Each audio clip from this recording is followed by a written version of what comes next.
કેમ છો વિદ્યાર્થી મિત્રો? હું કરણ કાયસ, આર્યન નાયક હાઈસ્કૂલ સરીખોડ, ધોરણ 12 સાયન્સ રસાયણ વિજ્ઞાન, ચેપ્ટર નંબર 4 રાસાયણિક ગતિકી. આપણો પહેલો લેક્ચર છે, લેક્ચર નંબર આપણો 1, લેક્ચર નંબર 1 બરાબર. રાસાયણિક ગતિકી. રાસાયણિક ગતિકી પહેલા તેને ઇંગ્લિશમાં શું કહેવાય? Chemical kinetic. અને ઇંગ્લિશમાં શું કહેવાય? Chemical kinetic. Kinetic chemical kinetic એટલે એને કહેવાય રાસાયણિક ગતિકી. બરાબર. ચલો, તો આ ચેપ્ટર આપણે રાસાયણિક ગતિકીનું શીખવાના છે. તો રાસાયણિક ગતિકીને સમજવા માટે આપણે કેટલીક વાત કરી કે 11મા ધોરણમાં જઈએ તો તમે ઉષ્માગતિશાસ્ત્ર, ત્યારબાદ રાસાયણિક સંતુલન આ ચેપ્ટરો ભણી ગયા છો. બરાબર. તો આપણે પર્ટિક્યુલર કોઈ એક પ્રક્રિયા લઈએ, કોઈ એક પ્રક્રિયા લઈએ તો એ પ્રક્રિયા થશે કે નહીં, ક્યાં સુધી થશે અને કેટલા સમયે કેટલી ઝડપથી થશે, એનો વેગ એ કઈ રીતે નક્કી કરી શકાય. તો આ ત્રણ વસ્તુ નક્કી કરવા માટે આપણી પાસે ઉષ્માગતિશાસ્ત્ર હોવું જોઈએ, રાસાયણિક સંતુલન હોવું જોઈએ અને રાસાયણિક ગતિકી હોવું જોઈએ. તો આ ત્રણ વસ્તુને આપણે કોમ્બિનેશન કરીને સમજવાની કોશિશ કરીએ. બરાબર. તો આપણે અંદર લઈએ પહેલી વાત કે ઉષ્માગતિશાસ્ત્ર. જો તમને રાસાયણિક ગતિકી સમજાવવાની કોશિશ કરું છું આ ટોપિક પરથી. ઉષ્માગતિશાસ્ત્ર, થર્મોડાયનેમિક્સ, એને ઇંગ્લિશમાં શું કહેવાય? થર્મોડાયનેમિક્સ. તો ઉષ્માગતિશાસ્ત્ર એ આપણને પ્રક્રિયા વિશે શું માહિતી આપે? તો ઉષ્માગતિશાસ્ત્ર આપણને પ્રક્રિયા વિશે માહિતી આપે કે પ્રક્રિયા થશે કે નહીં, એટલે કે પ્રક્રિયા થશે કે પ્રક્રિયા નહીં થાય એના વિશેની સમજૂતી આપે. આપણે લખી શકાય તો ઉષ્માગતિશાસ્ત્ર પ્રક્રિયા થશે કે નહીં એ વિશે સમજૂતી આપે છે. સમજ પડે છે વાતમાં? ઉષ્માગતિશાસ્ત્ર શું કહે છે કે પ્રક્રિયા થશે કે નહીં એના વિશે સમજૂતી આપે છે. તો કઈ રીતે? તો આપણે જાણીએ છીએ ડેલ્ટા જી, ગિબ્સ મુક્ત ઊર્જા ફેરફાર. શું છે? ડેલ્ટા જી આપણને ખબર છે is negative. Delta G is equal to positive અને delta G is equal to 0. તો હવે આપણે જાણીએ છીએ કે જો નેગેટિવ હોય તો આપમેળે થશે, આપમેળે થશે. ક્લિયર? ચાલો, delta G is equal to positive હોય તો આપમેળે થશે નહીં અને delta G is equal to 0 આપણે જાણીએ છીએ કે સંતુલન સ્થિતિ, સંતુલનમાં. બરાબર. તો આપણે આના પરથી એટલું જાણી શકાય ઉષ્માગતિશાસ્ત્ર પરથી કે પ્રક્રિયા થશે કે નહીં એના વિશે આપણને સમજૂતી મળે છે. બરાબર. કોઈ પ્રક્રિયાનો વેગ નથી નક્કી કરી આપતા કે ક્યાં સુધી પ્રક્રિયા થશે એ જાણકારી આપણને ઉષ્માગતિશાસ્ત્ર પરથી મળતી નથી. આટલી વસ્તુ ક્લિયર થઈ? ચલો, બીજી વસ્તુ આપણે જે 11માં શીખેલા હતા એ છે આપણી પાસે રાસાયણિક સંતુલન. શું છે? રાસાયણિક સંતુલન. ચાલો, તો રાસાયણિક સંતુલન શું કહે છે? તો રાસાયણિક સંતુલન એવું કહે છે કે તમારી પ્રક્રિયા ક્યાં સુધી થશે. શું કહે છે રાસાયણિક સંતુલન? કે પ્રક્રિયા ક્યાં સુધી આગળ વધશે એ વિશે માહિતી આપે છે, એ વિશે સમજૂતી આપે છે. સમજ પડે છે વાતમાં?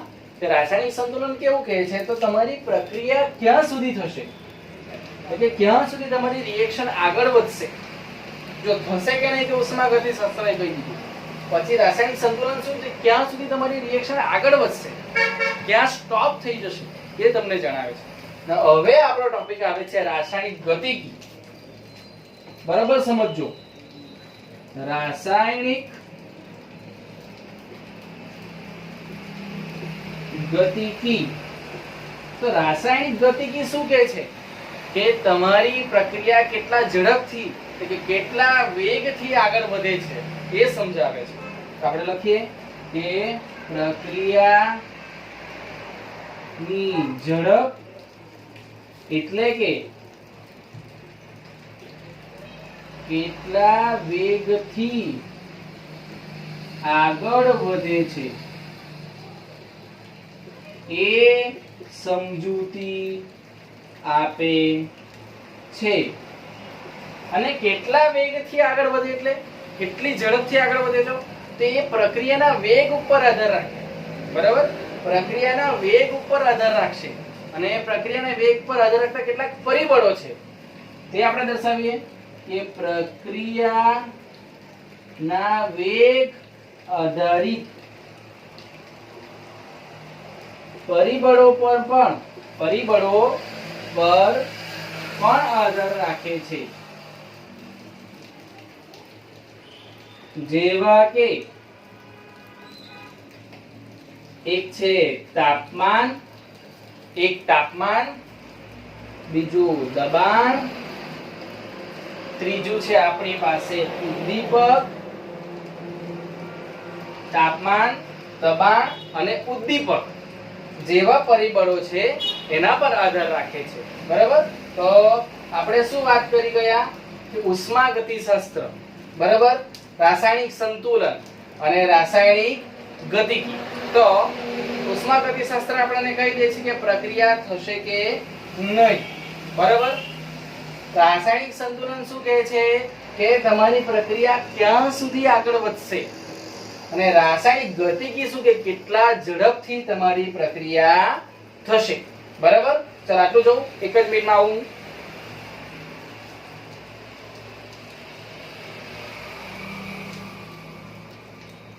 ચાલો, જોઈ લીધું તમે.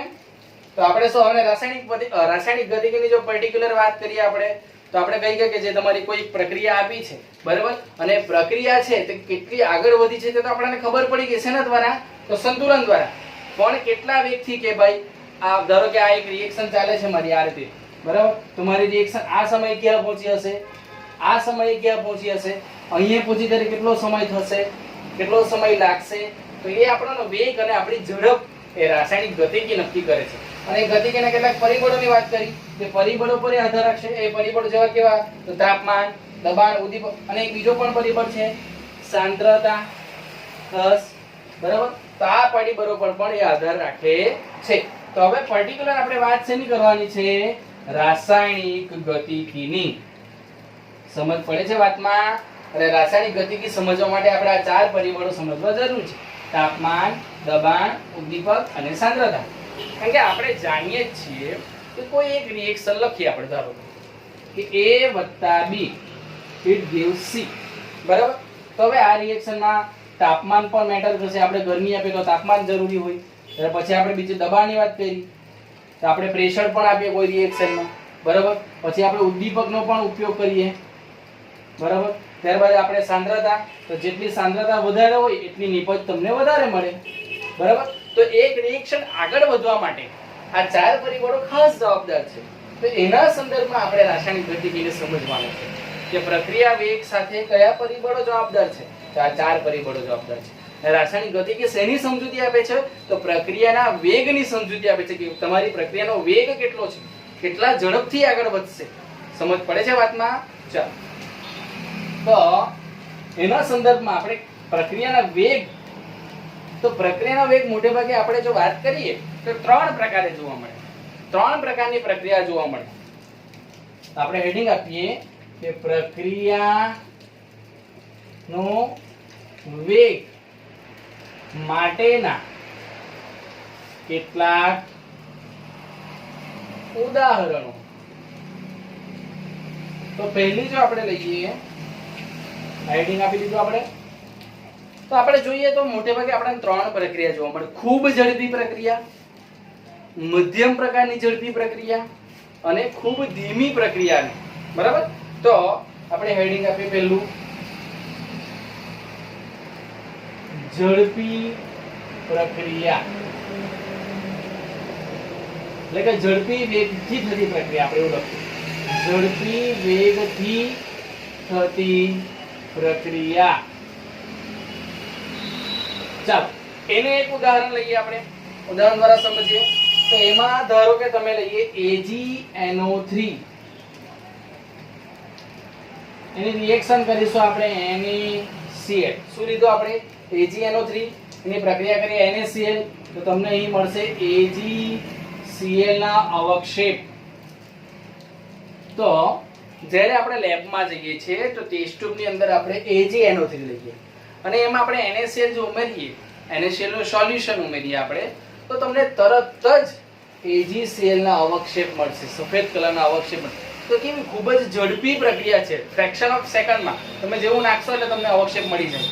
બરાબર? તો ખૂબ ઝડપી પ્રક્રિયાનું એક ઉદાહરણ થઈ ગયું. બરાબર? ચાલો પછી એક બીજું ઉદાહરણ લઈએ. મધ્યમ વેગથી થતી પ્રક્રિયા. મધ્યમ વેગથી થતી પ્રક્રિયા. ચાલો મધ્યમ વેગથી થતી પ્રક્રિયા એટલે કેવી? તો ખૂબ ઝડપી પણ ન હોય અને ખૂબ ધીમી પણ ન હોય. બરાબર? તો એના માટે આપણી પાસે એક્ઝામ્પલ છે ખાંડનું વ્યુત્ક્રમણ. ખાંડનું વ્યુત્ક્રમણ, અને વ્યુત્ક્રમણને આપણે જો સાદી ભાષામાં કહેવું હોય તો કહેવાય ભ્રમણ, રોટેશન, ફરે ને એને. હવે તો ખાંડ છે C12H22O11, બરાબર? તો એ ખાંડના જે આપણા અંદર જે કાર્બન છે, હાઇડ્રોજન છે, ઓક્સિજન છે, જ્યારે આપણે એનું સોલ્યુશન બનાવીએ ત્યારે એ જે વ્યુત્ક્રમણ, જે અંદરના આયનો છે તે જે ફરે છે, અંદર જે આપણું તત્વ છે, સંયોજન છે, મિશ્રણ છે, બરાબર, તે જે ફરે છે તો એને રોટેશન કહેવાય, એ ખાંડનું વ્યુત્ક્રમણ કહેવાય. તો એ કેવી પ્રક્રિયા છે? એ મધ્યમ વેગથી થતી પ્રક્રિયા છે. ચાલો ત્યારબાદ આપણી પાસે એક એક્ઝામ્પલ છે અંદર સ્ટાર્ચનું જળ વિભાજન. આપણી પાસે જે સ્ટાર્ચ છે એનું જળ વિભાજન થાય છે, એ પણ એક મધ્યમ વેગથી થતી પ્રક્રિયા છે. તો આ ઉદાહરણ તમારે યાદ રાખવાનું. બરાબર? આપણે અહીં લખી દઈએ ઉદાહરણ. ચાલો અને એક ત્રીજી પ્રક્રિયા છે એ ખૂબ ધીમા વેગથી થતી પ્રક્રિયા. ખૂબ ધીમા વેગથી થતી પ્રક્રિયા. ચાલો ખૂબ ધીમા વેગથી પ્રક્રિયા એટલે આપણી પાસે છે લોખંડનું કાટ લાગવું. બરાબર? તો લોખંડનું કાટ લાગવું આપણને ખબર છે કે આપણી પાસે લોખંડ જે નવું લાવ્યા હોય, બરાબર, એ ગ્રે કલરનું હોય છે. બરાબર? હવે તમે એને મૂકી રાખો, હવાની હાજરીમાં બહાર ખુલ્લું મૂકી રાખો, તો શું થાય? 15 દિવસ, 20 દિવસ, 1 મહિના પછી ધીરે ધીરે ઉપર કાટ લાગશે અને તમારું એ કેવું કથ્થાઈ રંગનું થતું જશે. બરાબર? કલર એનો બદલાતો જશે. ધેટ મીન્સ કે શું? કે કટાવા લાગ્યું. તો એ તો એક જ દિવસમાં નથી થયું, 2 દિવસમાં નથી થયું, ને કે દિવસો લાગે છે, ટાઈમ લાગે છે, સમય લાગે છે. ધેટ મીન્સ કે કેવી છે? ધીમી પ્રક્રિયા છે. ક્લિયર થાય છે? ચાલો તો આપણે ઉદાહરણ તરીકે લઈએ અહીંયા લોખંડનું કાટ લાગવું.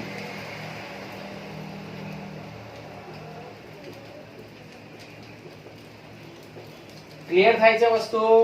ચાલ તો આપણે આ પ્રક્રિયા વેગ માટેના કેટલાક ઉદાહરણો જોઈએ. તો આપણે શું ચર્ચા કરી પહેલા તો એ તમને રિવાઇઝ કરી દઉં કે આપણે ચેપ્ટર ચાલુ કર્યું છે કેમિકલ કાઇનેટિક, રાસાયણિક ગતિકી.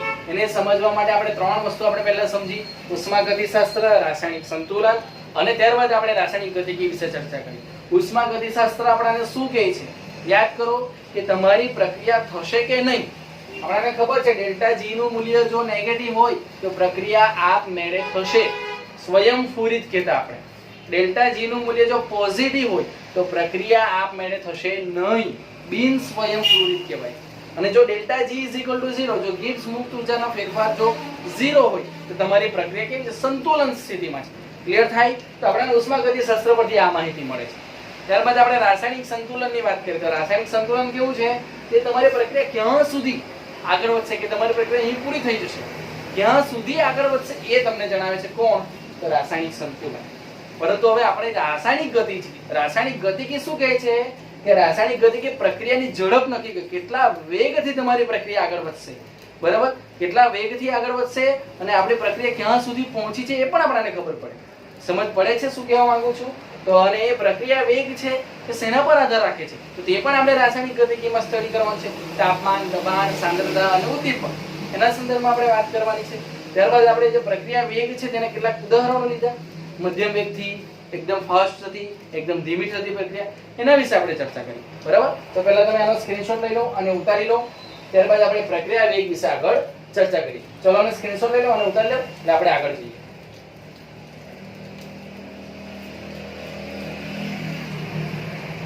ચાલો, લખાઈ ગયું. તો હવે આપણે પ્રક્રિયા વેગ વિશે ચર્ચા કરવાના. બરાબર? તો પ્રક્રિયા વેગને કઈ રીતે વ્યાખ્યાયિત કરી શકાય? બરાબર?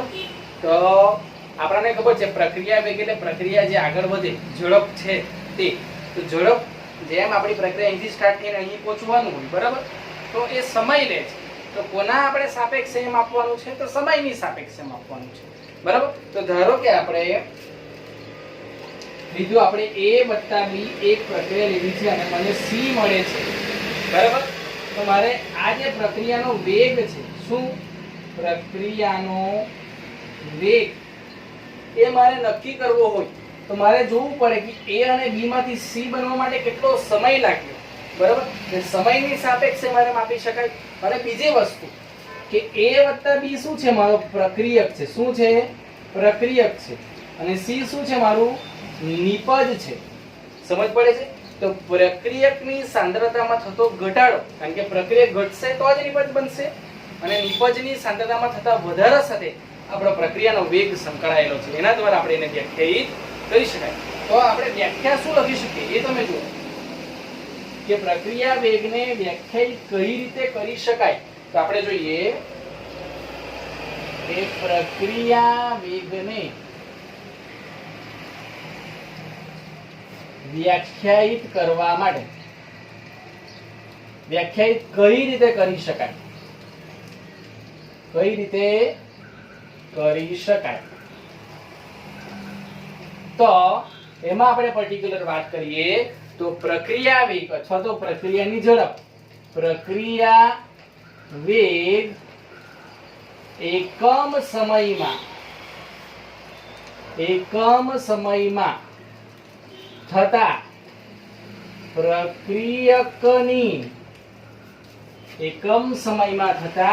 પ્રક્રિયકની સાંદ્રતામાં થતા ઘટાડા તેમજ નિપજની સાંદ્રતામાં થતા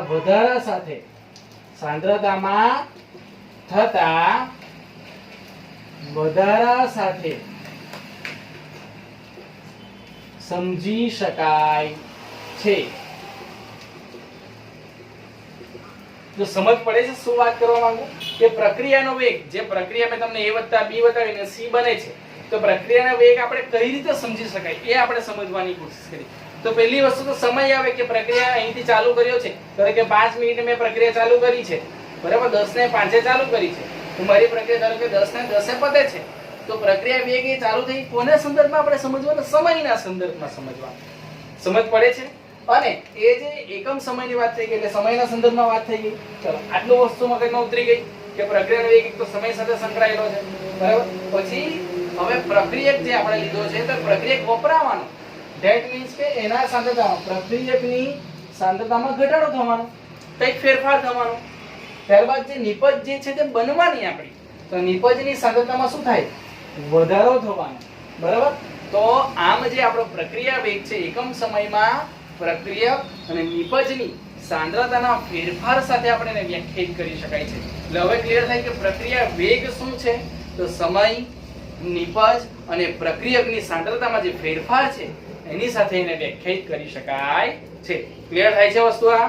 ચાલો, તો આપણે અહીં દર્શાવી દીધી છે કે નિપજની સાંદ્રતામાં વધારો, બરાબર, અને જે પ્રક્રિયકની સાંદ્રતા છે એમાં ઘટાડો.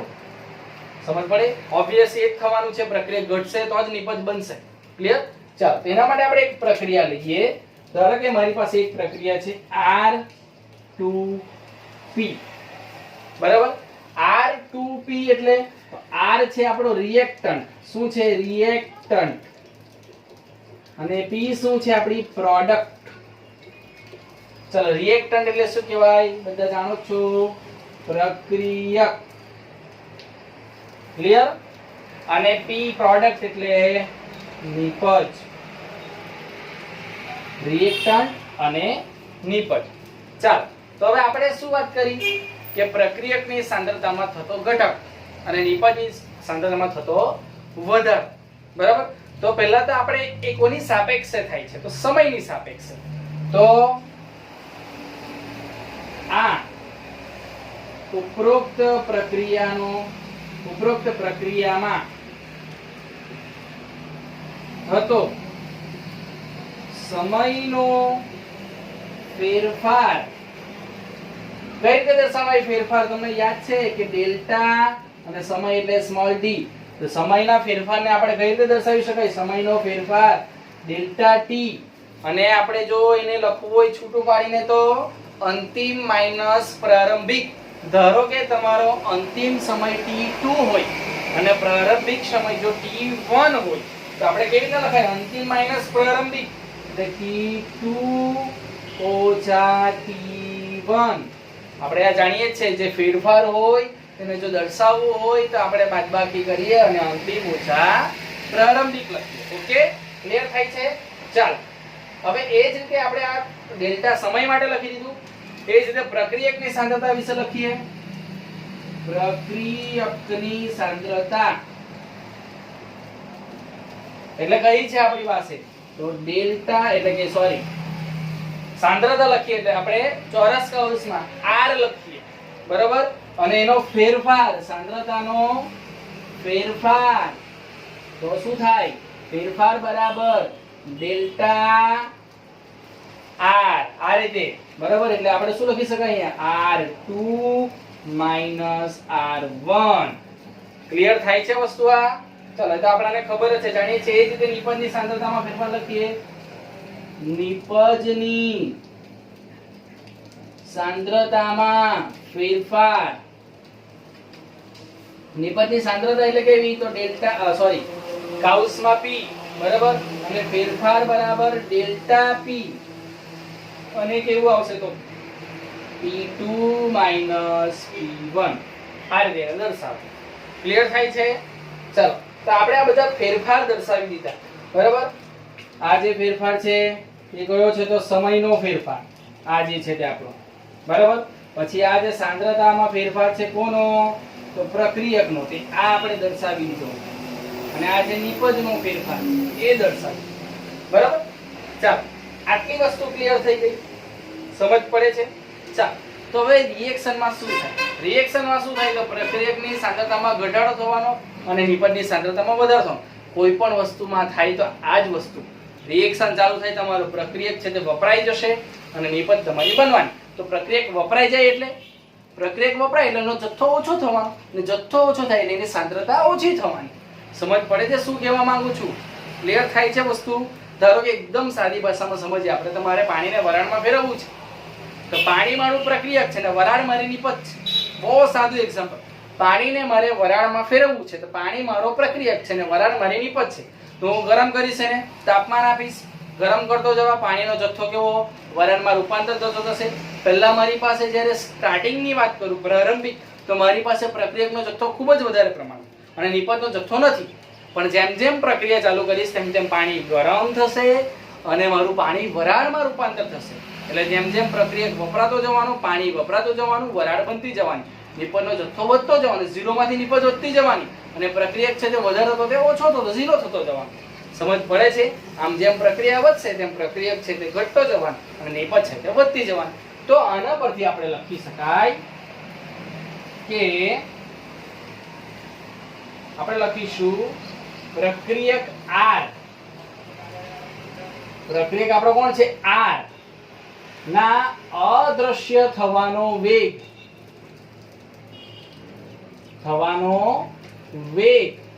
તો એ વેગ કઈ રીતે દર્શાવી શકાય? તો અદ્રશ્ય થવાનો વેગ આપણે દર્શાવી શકીએ minus delta R by delta T. Minus જો ફેરફાર પ્રક્રિયકમાં ફેરફાર થવાનો એટલે minus delta R by delta D કોની સાપેક્ષે? તો સમયની સાપેક્ષે. સમજ પડે છે? અને આ જે માઇનસ ચિહ્ન જે દર્શાવ્યું છે એ સાંદ્રતા ઘટે છે એના માટે દર્શાવ્યું છે. તો આ માઇનસ ચિહ્ન સાંદ્રતા ઘટે છે પ્રક્રિયકની, એટલે આપણે માઇનસ ચિહ્ન દર્શાવ્યું છે. ક્લિયર થાય છે વસ્તુ? ચાલો, એ જ રીતે આપણે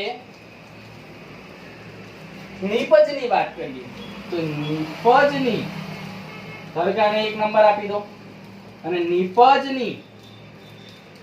નિપજની સાંદ્રતા અદ્રશ્ય થવાની, તો નિપજ P મેળવવાનો વેગ, અદ્રશ્ય થોડી થવાનો, મેળવવાનો. નિપજ P મેળવવાનો વેગ, નિપજ મળે છે આપણે તો એનો વેગ શું થશે આપણી પાસે? તો એ plus delta P plus delta P ના છેદમાં ડેલ્ટા T. ચાલો, એ પ્લસ કેમ? તો નિપજ આપણી પાસે મળી. શરૂઆતમાં તો નિપજ હતી જ નહીં, એ વધી ગઈ આપણી પાસે, મળી આપણાને. ધેટ મીન્સ કે એ નિપજની સાંદ્રતામાં વધારો દર્શાવે છે. સમજ પડે છે શું કહેવા માંગુ છું? તો આને ધારો કે તમે નંબર આપી દો 2. ક્લિયર થાય છે વસ્તુ? તો આપણે પ્રક્રિયાનો વેગ, જે આપણો પ્રક્રિયાનો વેગ છે તે બે વસ્તુને આધારે સમજી શકાય કે પ્રક્રિયકની સાંદ્રતામાં થતો ઘટાડો અને નિપજની સાંદ્રતામાં થતો વધારો. અને એની સાથે કોણ સંદર્ભમાં કોણ હોય? તો સમય હોય. તો આપણે પ્રક્રિયા વેગને આ રીતે વ્યાખ્યાયિત કરી શકીએ. તો આપણે એક એક્ઝામ્પલ લીધું R2P, એમાં આપણે ફેરફાર દર્શાવ્યું કે પ્રારંભિક મારો પ્રક્રિયક આ હશે અને અંતિમ મારો આ હશે. તો આપણે ફેરફાર તો R2 - R1 અને નિપજ મળ્યું તો P2 - P1. તો આપણે ફેરફારને છૂટું પાડીએ તો એ રીતે દર્શાવી શકાય. આને બતાવી દીધું છે, એ બતાવવાની કઈ જરૂર નથી, પણ તમને ક્લિયર કરે એના માટે બતાવી દીધું છે. અને આપણે સમય તો ખબર છે કે ડેલ્ટા T હોય તો એને ફેરફાર લખવો હોય તો T2 - T1. તો બસ પ્રક્રિયક આના અદ્રશ્ય થવાનો વેગ અને નિપજ P એ મેળવવાનો વેગ. તો આપણે એને આ રીતે દર્શાવી શકાય. અને આ સમીકરણ 1 અને 2 પરથી, સમીકરણ 1 અને 2 પરથી આપણે R એવરેજ લખી શકાય. જે વેગ છે એવરેજ, તે આપણે લખવો હોય તો R એવરેજ આપણે જો પ્રક્રિયક માટે લખીએ તો ડેલ્ટા R ના છેદમાં ડેલ્ટા T. અને કેવો છે આપણો? માઈનસ છે. તો કઈ ના દર્શાવી શકાય એને? તો માઈનસ R2 ઓછા R1.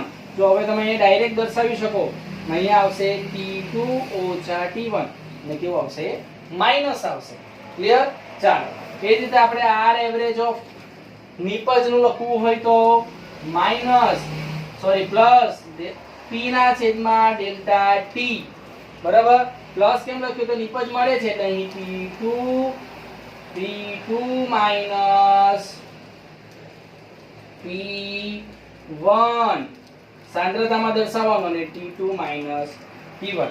તો આ થઈ ગયા આપણા એવરેજ છે બંનેના, પ્રક્રિયકના અને નિપજની વાત આપણે પર્ટિક્યુલર કરી છે. સમજ પડે છે વાતમાં?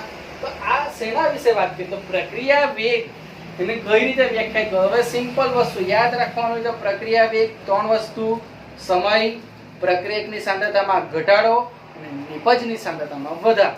પ્રક્રિયક ઘટશે, નિપજ વધશે. બરાબર? સાંદ્રતાને દર્શાવવું હોય તો ચોરસ બોક્સમાં આ છે આપણું સાંદ્રતાનું ચિહ્ન. આને શું કહેવાય? સાંદ્રતા. બરાબર? સાંદ્રતામાં ઘટાડો કોનો થવાનો? તો પ્રક્રિયકનો, એટલે આપણે એને માઈનસ ચિહ્ન વડે દર્શાવ્યું. વધારો કોનો થવાનો? તો નિપજનો, એટલે એને પ્લસ ચિહ્ન વડે દર્શાવ્યું. અને કોના સાપેક્ષે? કયા ફેરફારે? તો સમયના ફેરફારે. સમય વધતો ગયો, પ્રક્રિયક ઓછો થતો ગયો. સમય વધતો ગયો, નિપજ મળતી ગઈ. ક્લિયર થાય છે વસ્તુ? તો આ પ્રક્રિયા વેગને આપણે સમજીએ. આનો સ્ક્રીનશોટ લઈ લેવો અને લખી લેવું, એને સમજો વ્યવસ્થિત. ત્યારબાદ આપણે એને ગ્રાફિકલી સમજવાની કોશિશ કરીએ. ચલો પહેલા આને લખી લો.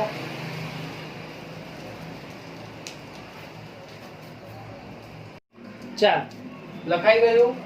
તો હવે આપણે જે પ્રક્રિયાનો વેગ છે એને આલેખ દ્વારા સમજીશું. ઓકે, ચાલો તો હેડિંગ આપી દઈએ આપણે, પ્રક્રિયાના વેગને આલેખ દ્વારા વેગની આલેખ દ્વારા સમજૂતી. ચલો હેડિંગ અપાઈ ગયું. તો પ્રક્રિયાનો વેગ હવે શેના પર આધાર રાખે? મગજમાં ક્લિક કરી દો. ત્રણ વસ્તુ: સમય, પ્રક્રિયકની સાંદ્રતા, નિપજની સાંદ્રતા. આટલી વસ્તુ તો મગજમાં આવી જ જવી જોઈએ. બરાબર? પ્રક્રિયકની સાંદ્રતામાં ઘટાડો થાય, નિપજની સાંદ્રતામાં વધારો થાય. તો આપણે સાંદ્રતા વર્સિસ સમયનો પહેલા એક કોમન ગ્રાફ દોરીએ. એ કોમન ગ્રાફ કયો છે? સાંદ્રતા વર્સિસ સમયનો. તો આ રીતે એને દોરી શકાય. તો અહીં ધારો કે મારી સાંદ્રતા છે, સાંદ્રતા ઉપર તરફ વધે છે, નહીં મારો ધારો કે સમય છે આ તરફ વધે છે. બરાબર? અને આ 0 છે. તો એ કઈ રીતે બતાવી શકાય? તો સાંદ્રતા છે એ મારી કઈ છે? આપણે પ્રક્રિયકની સાંદ્રતા એ ઘટે છે એટલે શરૂઆતમાં ખૂબ વધારે હતી, 0 એટલે ખૂબ વધારે હતી સાંદ્રતા. પ્રક્રિયક આપણે ખૂબ વધારે પ્રમાણમાં લીધો. અને નિપજ છે તો શરૂઆતમાં 0 હતો, તો ધીરે ધીરે કરીને બનતો ગયો અને વધતો જાય છે. સમજ પડે છે? તો અહીં દર્શાવી શકાય પ્રક્રિયકની સાંદ્રતા અને અહીં દર્શાવી શકાય નિપજની સાંદ્રતા. ચાલો, R એટલે રિએક્ટન્ટ. તો જો પ્રક્રિયકની સાંદ્રતા ઘટી ગઈ અને સમય જેમ જેમ વધતો ગયો, સમય સાથે તમારી પ્રોડક્ટની સાંદ્રતા વધી ગઈ. તો ગ્રાફને કેટલો ઈઝીલી સમજી શકાય કે જો સમય પહેલા શરૂઆતની હતી તો તમારી પાસે સાંદ્રતા વધારે હતી. કોની? પ્રક્રિયક. સમય જેમ જેમ વધતો ગયો તેમ તેમ તમારો પ્રક્રિયક છે તે ઘટતો ગયો. એ જ પ્રમાણે શરૂઆતમાં તમારો પ્રોડક્ટ કેવી હતી? સમય 0, એટલે કે જ્યારે શરૂઆતનો સમય હતો ત્યારે તમારી પ્રોડક્ટ 0 હતી, નિપજ 0 હતો. જેમ જેમ સમય આગળ વધતો ગયો તેમ તેમ તમારી નિપજ બનતી ગઈ. એટલે આ શું છે? આપણું નિપજ છે, નિપજની સાંદ્રતા. અને આ છે આપણી પ્રક્રિયકની સાંદ્રતા. સમજ પડે છે વાતમાં શું કહેવા માંગુ છું? ચાલો, અને લાસ્ટમાં આપણે આર એવરેજ પણ દર્શાવ્યું, તે પણ તમને એકવાર બતાવી દઉં. આર એવરેજ એટલે સરેરાશ વેગ. એ કઈ રીતના દર્શાવાય એ પાછો એક વખત લખું છું એટલે તમને વધારે ક્લિયર થાય. આર એવરેજ કોના માટે? તો પ્રક્રિયક માટે દર્શાવીએ. પ્રક્રિયક માટે સરેરાશ વેગ કહેવાય. શું કહેવાય? સરેરાશ વેગ. તો પ્રક્રિયક માટે કેવો કહેવાય? માઈનસ ચિહ્ન આપણે દર્શાવવાનું. યાદ કરો, પ્રક્રિયક ડેલ્ટા આર ના છેદમાં ડેલ્ટા ટી. માઈનસ કેમ? તો એના વેગમાં આપણે એના જે સાંદ્રતામાં છે ઘટાડો થાય છે પ્રક્રિયક, એટલે આપણે માઈનસ દર્શાવીએ છીએ. ચાલો, એને છૂટું પાડવું હોય તો કઈ રીતે દર્શાવી શકાય? ઓછા R2 માઈનસ R1 ની સાંદ્રતા છેદમાં T2 માઈનસ T1. અને માઈનસ ચિહ્ન ખાસ દર્શાવવું કારણ કે પ્રક્રિયકની સાંદ્રતામાં ઘટાડો થાય. તો આ કોનો? તો સરેરાશ વેગ ઓફ પ્રક્રિયક. અને R એવરેજ સરેરાશ વેગ નિપજનો. તો નિપજ પ્રોડક્ટ વધે છે, મળે છે આપણને, એટલે પ્લસ આવશે. પ્લસ ડેલ્ટા પી ના છેદમાં ડેલ્ટા ટી. સમજ પડે છે? ચાલો, હવે આપણે એને જો છૂટું પાડ લખો તો પ્લસ શું આવશે? P2 અંતિમ માઈનસ પ્રારંભિક P2 ઓછા P1 ના છેદમાં T2 ઓછા T1. અને આપણે એને પ્લસ તરીકે દર્શાવવાનું રહેશે. સમજ પડે છે? સરેરાશ પ્રક્રિયા વેગ કોનો થયો? પ્રક્રિયકનો થઈ ગયો. અને આ સરેરાશ પ્રક્રિયા વેગ કોનો થઈ ગયો? નિપજનો થઈ ગયો. આ વસ્તુ આપણે થિયોરિટિકલી જોઈ. હવે એને ગ્રાફિકલી જોવાના, આલેખ દ્વારા આને સમજવું. કોમન ગ્રાફ તો એક મેં તમને સમજાવી દીધો. હવે પર્ટિક્યુલર બંનેનો અલગ અલગ સમજીશું કે પ્રક્રિયકનો કેવી રીતના જોઈ શકાય અને નિપજનો કઈ રીતે જોઈ શકાય. ચાલો, તો આપણે બંનેનો પર્ટિક્યુલર ગ્રાફ જોઈએ આપણે. ચાલો, તો હવે આપણે પહેલા જોઈશું પ્રક્રિયક માટે. પ્રક્રિયક માટે ચાલો, તો પ્રક્રિયકનો ગ્રાફ આપણે દર્શાવીએ. જોઈ શકો છો બધા તમે. હવે આપણે અહીંયા છે તે પ્રક્રિયકની સાંદ્રતા. પ્રક્રિયકની સાંદ્રતા. અહીંયા આપણું 0 ઉગમ બિંદુ, અહીંયા આવશે સમય. ચાલો, પહેલા તો એટલું તો ક્લિયર છે કે સમયની સાથે સાથે આપણો પ્રક્રિયક ઘટતો જવાનો. ચાલો દર્શાવીએ આપણે. તો સમયની સાથે સાથે પ્રક્રિયક મારો કેવો થાય છે? ઘટતો જાય છે ધીરે ધીરે ધીરે ધીરે. અને આપણે ઘટાડવાનો છે આપણો પ્રક્રિયક. ચાલો એક ગ્રાફ આવી ગયો પ્રક્રિયકનો. ક્લિયર થાય છે વસ્તુ? સમજ પડે છે? ચાલો હવે પ્રક્રિયકની સાંદ્રતા ઉપર જતા વધે અને સમય આ બાજુ આગળ વધે. હવે ધારો કે મારો પ્રક્રિયક અહીંયા જો હોવ આ જગ્યાએ મારો પર્ટિક્યુલર પ્રક્રિયક લઈએ તે ધારો કે મારો છે R1 છે. કેવો છે? R1 છે. તે કયા સમયે? તો આપણને આ લીટીને આપણે આ રીતે લંબાવીશું અહીંયા તો T1 સમયે મારો પ્રક્રિયક કેવો છે? R1 છે. અને ધારો કે આ જગ્યા પર આપણે આ પર્ટિક્યુલર આ જગ્યા પર લઈએ. આ જગ્યા પર ધારો કે મારો પ્રક્રિયક R2 હોય. R2 આ પ્રક્રિયકની સાંદ્રતા ને તો અહીંયા મારો સમય છે T2. એટલે જો હવે એને બોલાય કઈ રીતે? તો T1 સમયે R1 અને T2 સમયે R2. જો એ હવે તમને કેવી રીતના સમજાય એ જો આપણે એને સાંદ્રતામાં જ દર્શાવી દઈએ આ રીતે. જો હવે એ કઈ રીતે ખબર પડે તો તમે જોઈ શકો કે R1 અને T1 જો ઓછો સમય હતો તો તમારી પાસે પ્રક્રિયક વધારે હતો. શરૂઆતનો સમય સમય જેમ જેમ વધતો ગયો T2 તો તમારો જો પ્રક્રિયકની સાંદ્રતા ઘટતી ગઈ, ઓછો થતો ગયો. સમજ પડે છે શું કહેવા માંગુ છું? પાછો કહું. શરૂઆતમાં T1 શરૂઆતના સમયમાં તમારો પ્રક્રિયક વધારે હતો કોઈ એક સમય. પછી તમારો સમય જેમ જેમ વધતો જાય છે એટલે કે કોઈ T2 સમય તો તમારી પ્રક્રિયકની સાંદ્રતા ઘટતી ગઈ. ક્લિયર થાય છે? તો આજે આપણી સાંદ્રતા જે છે આજે તમે જોઈ શકો છો પ્રક્રિયકની જે સાંદ્રતા છે એને આપણે શું દર્શાવી શકાય? તો ડેલ્ટા R. સમજ પડે છે? Delta R. અને એ આપણે દર્શાવ્યું છે R2 R1. કોની સાપેક્ષે? તો T2 અને કેમ ઓછા? તો એ ઘટતો ગયો છે એટલે. અને એ જ રીતે જો આપણે આ જે સમય છે તમે જો આ સમય જોઈ શકો છો આ સમય તો સમયને કઈ રીતે દર્શાવી શકાય? તો T ડેલ્ટા T વડે એને દર્શાવી શકાય. Delta T. ક્લિયર થાય છે ને? આપણે અલગથી દર્શાવીએ વ્યવસ્થિત અને આ બાજુ દર્શાવી દઈએ આપણે. એ શું છે આપણો? ડેલ્ટા T અને આ છે આપણો ડેલ્ટા R. અને માઈનસ નું ચિહ્ન કેમ? તો એ ઘટતો જાય છે. વારંવાર બોલું છું બરાબર. ચલો અહીં એક વસ્તુ નવી શીખવાની. આ તો તમને કોમન ખબર પડી ગઈ કે શું થાય છે. આપણે આ કેમ અલગ અલગ સમયે દર્શાવ્યું છે એ તમને ખબર પડી ગઈ. હવે ધારો કે કોઈ એક મારી પ્રક્રિયા આવી ચાલે છે અને મને પર્ટિક્યુલર હવે મને કે આ જગ્યાએ મારો જોઈએ છે વેગ. પ્રક્રિયાનો વેગ મને આ જગ્યાએ પર્ટિક્યુલર જોઈએ છે. આ સમયે મને જોઈએ છે આ સમયે મારો પ્રક્રિયાનો વેગ કેટલો હશે? તો આપણે એ શોધી શકાય. એ રાસાયણિક ગતિકી આપણને શોધી આપે. કઈ રીતે? તો તમે જો ધારો કે ગ્રાફિકલી એને જોવું હોય તો મારે જો આ સમયે જોવું હોય તો મારે એને આ રીતે ગ્રાફ લંબાવવાનો અને મારે એનો ઢળ દોરવાનો. મને પર્ટિક્યુલર જો આ સમયે જોઈતો હોય આ કોઈ T સમયે મને જોઈતો હોય કોઈ T સમયે મને જોઈતો હોય તો આ રીતે તમારે ઢળ દોરવાનો અને આ જગ્યાએ મને જે વેગ મળશે એ વેગને કહેવાય R ઇન્સ્ટન્ટ ત્વરિત વેગ. એને શું કહેવાય? જો આપણે એને નીચેથી દર્શાવીએ અહીં સમય વધે છે અને આ પર્ટિક્યુલર જગ્યાએ જે મારો કોઈ T સમય જે મને મળે છે એને કહેવાય RINS એટલે કે ઇન્સ્ટન્ટ R. એને કહેવાય ત્વરિત વેગ. ખાસ ધ્યાન આપજો ત્વરિત વેગ. જો આ તો પર્ટિક્યુલર તો મને કોઈ અચાનક કહી દે કે મને આ સમયે વેગ કેટલો છે આ સમયે કેટલો વેગ જોવા મળે છે તો એને આપણે જે પર્ટિક્યુલર શોધીએ તેને કહેવાય ત્વરિત વેગ અથવા તો R ઇન્સ્ટન્ટ. અને એ R ઇન્સ્ટન્ટ ને દર્શાવે તો RINS -dR/dt. જો માઈનસ કેમ? તો ઘટાડો થવાનો છે પ્રક્રિયકમાં અને એને ઇન્સ્ટન્ટ એટલે કે ત્વરિત વેગ. ત્વરિત વેગ બરાબર પ્રક્રિયકનો જે ત્વરિત વેગ છે પ્રક્રિયકનો એને આપણે R ઇન્સ્ટન્ટ -dR/dt આ તરીકે દર્શાવી શકાય છે. અને એના માટે આપણે જો સરેરાશ એવરેજ જોઈએ પ્રક્રિયક માટે તે પણ આપણે અહીં દર્શાવી છે. ક્લિયર થાય છે વસ્તુ? જો આ બે વસ્તુ આને આપણે એક નંબર આપી દઈએ જોઈએ તો આ એક નંબર અને આ છે એક નંબર. કોના માટે? તો પ્રક્રિયા આ એક નંબર. ક્લિયર થાય છે વસ્તુ?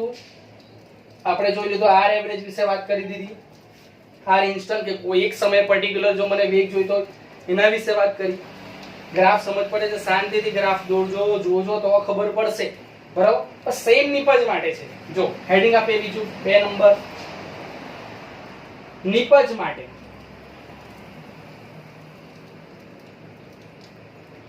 ચાલો નિપજ માટે આપણને ખબર છે વધે છે, બરાબર. ચાલો તો દોરીએ આપણે.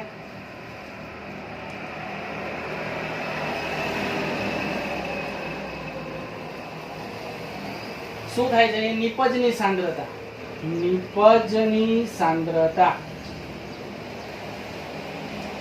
ઉપર જતા વધશે, બરાબર.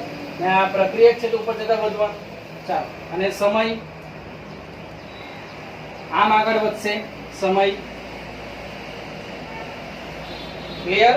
ચાલો આ 0. હવે આપણે જાણીએ છીએ કે શરૂઆતમાં મારા જે શરૂઆતના સમયે મારી નિપજ કે શરૂઆતમાં તો હજુ પ્રક્રિયા કરી લીધો હોય તો નિપજ થોડી મળી જાય, ધીમે ધીમે વધશે. રિએક્શન ચાલુ થાય તેમ તેમ નિપજ મળતી જાય.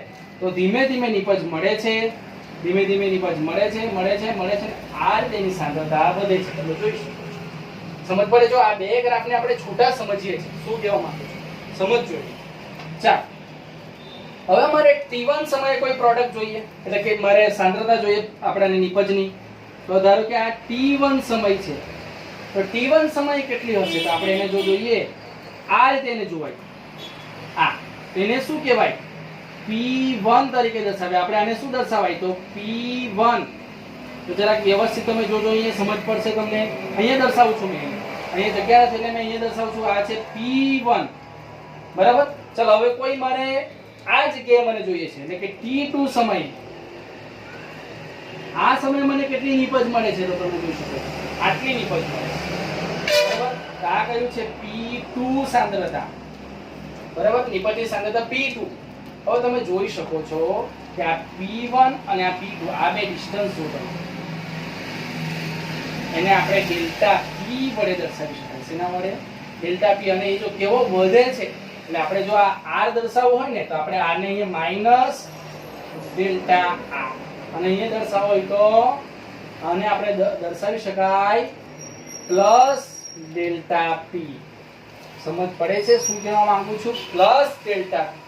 અને એ જ રીતે આપણે સમય તો આપણે જાણીએ છીએ, સમયને કઈ રીતે દર્શાવાય? તો ડેલ્ટા T. એ કયો છે સમય? તો આ આપણો સમય. ક્લિયર થાય છે? આ છે આપણી નિપજની સાંદ્રતા. ક્લિયર થાય છે? શું સમજ કે T1 સમયે કેવું હશે? તો P1 હશે. હવે જો આને સમજાવ, ધ્યાનથી જો કે T1 સમયે મારી નિપજ કેવી છે? જો ઓછી છે, કેમ કે હજુ તો બનવાની શરૂઆત થઈ. T2 સમય તમે સમય આગળ વધારો, સમય હજુ તમે ટાઈમ આપો એને રિએક્શન કરવાને, તો T2 સમય જો નિપજ પ્રોડક્ટ P2 વધી ગઈ. એ જ વસ્તુ અહીંયા R2 ઘટી જાય, સમય જતા ઘટે છે, આ સમય જતા વધે છે. એ જ વસ્તુ અહીંયા સમજવાની છે. બહુ શાંતિથી સમજાવજો, વ્યવસ્થિત જોજો, બહુ કામ આવશે આગળ જતા તમને આ વસ્તુ. ચાલો તો તમને ખબર પડી ગઈ. હવે મારે જો ઇન્સ્ટન્ટ વેગ જોઈએ, R આપણે જો R એવરેજ તો ખબર પડી ગઈ. આ પ્રક્રિયક માટે નિપજ માટે આપણાને આ એક, આને 2 નંબર આપી દઉં. આપણા એવરેજ તો મારે R ઇન્સ્ટન્ટ ત્વરિત વેગ જોઈએ નિપજ માટે. તો ત્વરિત વેગ માટે ધારો કે મને પર્ટિક્યુલર જો આ પોઈન્ટે જોઈતું હોય. હવે મને જો મારો T છે આપણે અહીંયા આ સમય મને જોઈએ તો હું શું કરીશ? એને આપણે ઢળ દોરીશું એનો આ રીતે, અને મને આ સમય જોઈએ છે તો મેં આ સમય આ કોઈ T સમય કોઈ T સમયે તો આપણે આ ઢળ દોરીશું અને એ જગ્યાએ મેં પર્ટિક્યુલર લઈશું. તો આ કોઈ T સમયે જે મને મળે એને કહીશું આપણે R ઇન્સ્ટન્ટ. અને R ઇન્સ્ટન્ટ શું લખી શકાય? Is equal two plus dp/dt. Clear થાય છે વસ્તુ? Plus dp/dt. અને શું કહેવાય? ત્વરિત વેગ. R ઇન્સ્ટન્ટ મેં બોલું છું, R ઇન્સ્ટન્ટ ત્વરિત વેગ કોના માટે? પ્રોડક્ટ માટે. અને આ થઈ ગયું આપણું બેન. ક્લિયર થાય છે? તમે જોઈ શકો છો, સમજ પડે છે? ચાલ તો આપણે અહીંયા પ્રોડક્ટ માટે જોઈ લીધું P2 P1. જેમ જેમ આગળ વધશો તમારી પ્રોડક્ટ વધશે, બરાબર. જેમ જેમ આગળ વધશો તમારે જે પ્રક્રિયક છે એ ઘટશે. તો આ થઈ ગયું તમારું પ્રક્રિયા વેગના આલેખ દ્વારા સમજૂતી. તેમાં આપણે સમજ્યા કે પ્રક્રિયકની સાંદ્રતા ઘટે છે અને નિપજની સાંદ્રતા વધે છે. અને R ઇન્સ્ટન્ટ ત્વરિત વેગ એના માટે સૂત્ર કઈ રીતે લખી શકાય? તો dr/dt અને dp/dt. dr/dt માઈનસ આવશે, આ પ્લસ. માઈનસ કેમ? તો સાંદ્રતા ઘટે છે પ્રક્રિયકની, આ પ્લસ છે સાંદ્રતા વધે છે. સમજ પડે છે? તો આ થઈ ગયું પ્રક્રિયા વેગની આલેખ દ્વારા સમજૂતી. ચલો આનો સ્ક્રીનશોટ લઈ લો, વ્યવસ્થિત ઉતારી લો અને સમજો. આપણે બહુ ડિટેલમાં સમજાવ્યું છે, વ્યવસ્થિત એને સમજવાની કોશિશ કરો, લખાણની પ્રેક્ટિસ કરો તો તમને ઓટોમેટિક આ આવી જશે. આ લખી લો, ત્યારબાદ હવે આપણે આગળ જઈશું. ઓકે.